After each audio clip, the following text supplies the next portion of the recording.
네, 이번에는 공수처로 가보겠습니다. 어제 1차 조사에서 윤석열 대통령은 진술을 거부했는데요.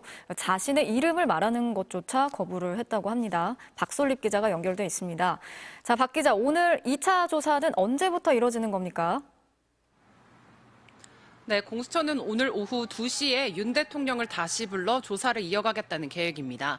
원래 오전부터 조사를 진행하려 했는데요.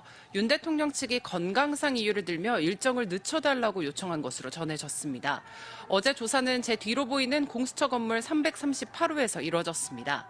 3층 조사실 주변에는 대통령 경호처 소속 경호원들도 배치됐던 것으로 알려졌는데요. 오늘 2차 조사도 이곳에서 진행될 예정입니다.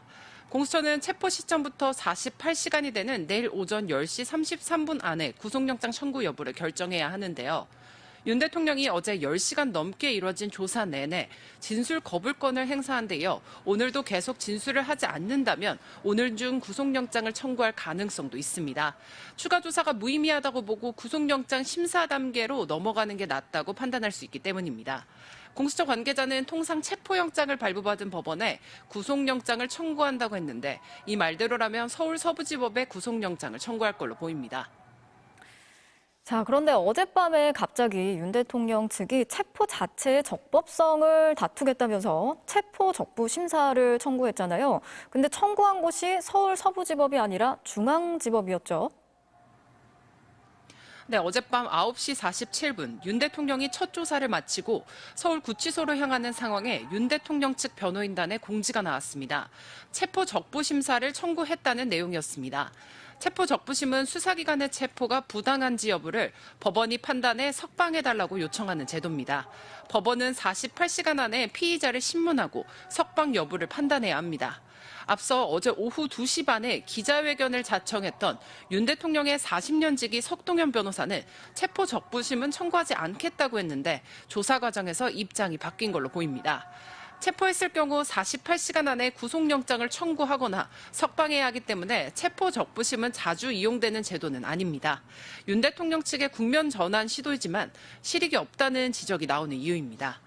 특히 윤 대통령 측은 체포 적부심은 영장이 발부된 서울 서부지법이 아닌 서울중앙지법에 청구했습니다.